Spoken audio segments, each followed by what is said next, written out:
Look at what I found in the Dollar Tree store within the last few days. I thought this would look adorable with a name embroidered right here. So in today's video, we're going to go into Embroidery software. I'm going to show you how you can type a name for something you're embroidering. Then we're going to stitch this out on the SmartStitch embroidery machine. So here I am in Embroidery, and I have Embroidery Essentials as well as Stitch Artist 3. What I'm going to do today can be done in Essentials or any of the Stitch Artist level programs. Now, if you happen to also own Embroidery Enthusiast, there's an even easier way to do this. I don't own that program yet, so I have to find workarounds, but I do hope to buy it soon. So I measured my bunny ear, and I want to keep this at about 1 inch by maybe 2.5 inches. It could be slightly larger, but that's what I'm going to shoot for. So I'm going to go right up here to the text tool. Let's click on that. And then I'm going to go ahead and type in the name. So it's Remy for Remington. Let me go ahead and hit enter. And then let me look at my fonts. I think I want to go with this Stitchtopia Rainbow Kale, 1 inch. So let's just click on that. And that looks pretty cute. And this is right in the range of the size that I wanted. But I do think those could be spread out a little bit. So let me click on the C. And then I'm going to use this up arrow. By using this up arrow, anything to the right of it is going to move in the same way that the E does. So for example, let me click on it. And then I'm going to move it to the right a little bit. And notice how everything spreads out. If you use the down arrow, everything moves, but it stays at the same distance apart. So let me hit the back button because that's exactly what I want. All right, let's see how large it is now. 1 1/16 by 2 3/4 inches. Now what I can do is I can just drag it narrower now, but at least I'm going to have more space between each of the letters. So let's go ahead and drag it from a corner and get it to about 1 inch. And I think that's perfect. One thing that I noticed though, I do not like how the dot on the I looks like it's almost connected to the I. So this is a little bonus tip right here, and this is what you can do if you have just Essentials or any of the Stitch Artist level programs. I want to go ahead and isolate that dot so I can move it up. So what I'm going to do is I'm going to go to the Stitch Simulator, and I'm going to go ahead and run this until I get to that dot. Okay, so I want to back up to the beginning of that dot. I'll get pretty close, and then what I can do is I can use these arrows right here and just go 1 stitch at a time. That looks good, so let's go ahead and put a stop there. Now I have to pick a color, so I'm going to go to Threads, and it really doesn't matter what color, let's just make it silver. And then I'll say OK. Now notice everything beyond it is silver, so now we need to isolate the bottom part of the eye. Let's click over here so I get close to where I need to be. We'll go ahead and get that dot stitched out. And then let me back up a little bit.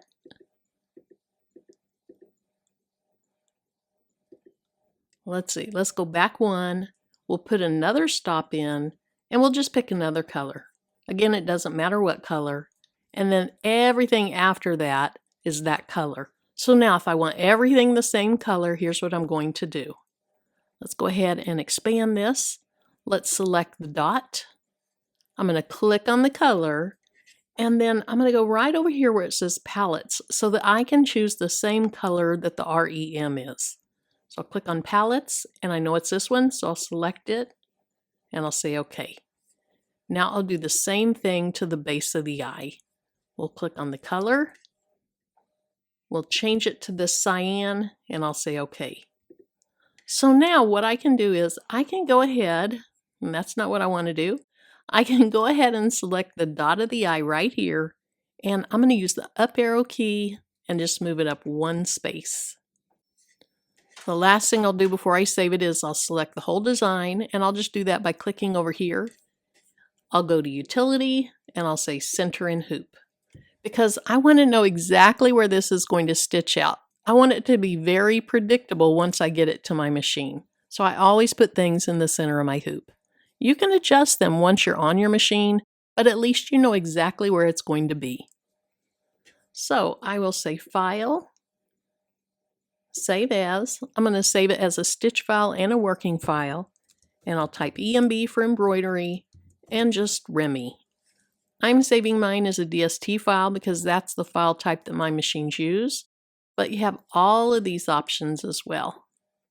It's going to save to my desktop, which is where I want it, so I can click Save. I'm going to use my 5.5-inch Mighty hoop. I got this hoop when I bought my HoopMaster system, and I absolutely love these hoops. But I did pay a pretty penny for them. And for my stabilizer, I'm going to use 2 pieces of tearaway stabilizer. Since I'm going to float my bunny ear, this is all that goes in the hoop for now.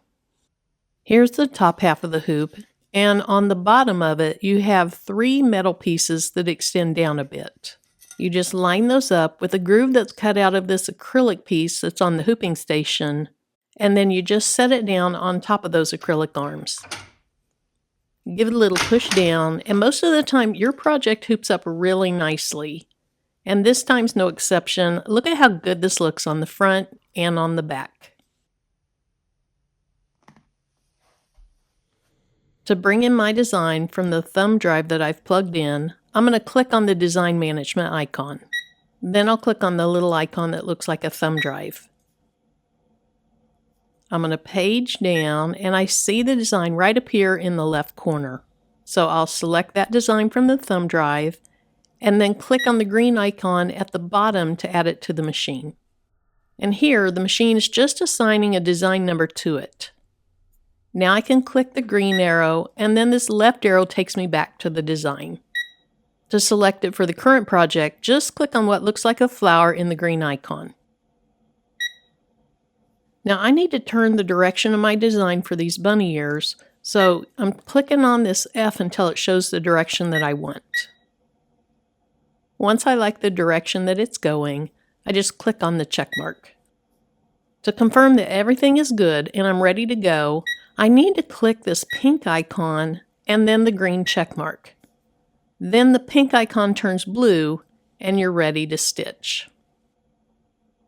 Now I'm going to click on the frame icon to make sure I have the correct hoop selected. So then I'll click on the select frame icon. It's already on the 5.5-inch hoop, so I'll just click the check mark. And then I have to confirm it by clicking on the little check mark. Once I do that, the machine resets its position, and you'll see my design will go to the center of the hoop. So then I click the back icon to get back to where I can start my design. My colors were already set to the needle that I want to use, so we're good to start. Now I taped my bunny ear onto the stabilizer, and then I added a water-soluble topper over it.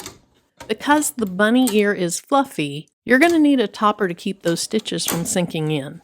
Now I'm just going to voice over and get through this part quickly because the light on the machine made the video really bright and washed out. But what I did was to put my presser foot down close to the fabric and then trace around where the design would stitch out. I moved the hoop just a little and then continued to frame the design until I was happy with where it was placed. There is a wire that goes around the edges of the bunny ear, and so you don't want your needle to come down on that. Now if you see my laser pointed and it's not really pointed in the right direction, I just didn't mess with it for this project. Once I was happy with the placement of my hoop, I clicked on that start button. Now this stitch out was only about 3.5 minutes, so it was really quick. At one point I realized the camera was being blocked by the headband, so I moved the camera for a better shot. This stitched out really nicely. Even better than I expected.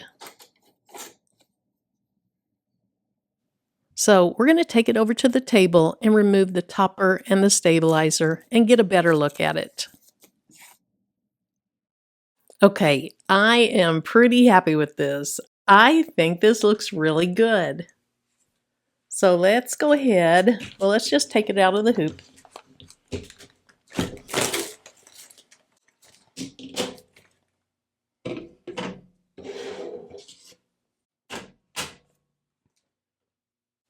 And then we have our water-soluble topper on front. I can just pull that off. This is a water-soluble topper that I tried not too long ago. It's the second type I've used. I really like this. It's nice and substantial. It doesn't curl up the way the other one did. I really like this. Now, if you're curious about what it is, I'll leave a link to it in the video description. And my links, most of the links in video descriptions are affiliate links. So if you use that, I do receive a little funds from that. And there's no additional charge to you. That looks so good. Let's fluff it up a little bit. Now you really don't want to do this without the water-soluble topper, at least not in my opinion. Okay, let's take the tape off.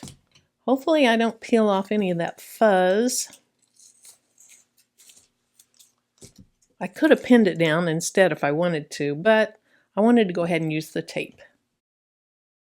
So cute. All right, let's go ahead and rip this tearaway stabilizer off the back. Let's do one at a time.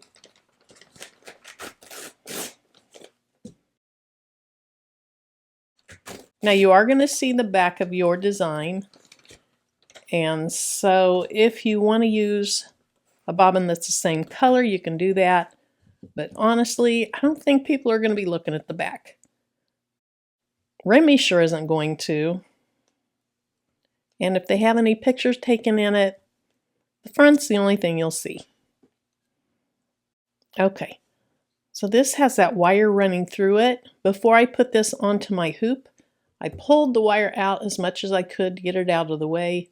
And so now I kind of need to put it back in the shape it was. And that looks pretty good. So for something that you can get for $1.25 and you can customize it like that, I think this is a bargain. So thank you so much for joining me today. If you have any questions, comments, or even suggestions for me, leave them in the comment section below. If you're interested in Mighty Hoops, the HoopMaster system, a SmartStitch machine, or the water-soluble topper, check out the video description below. Thanks again for joining me, and I hope to see you in my next video. So after the video, I realized I hadn't cleaned up the back of it. That's what I'm doing now, and I think the back even turned out great as well.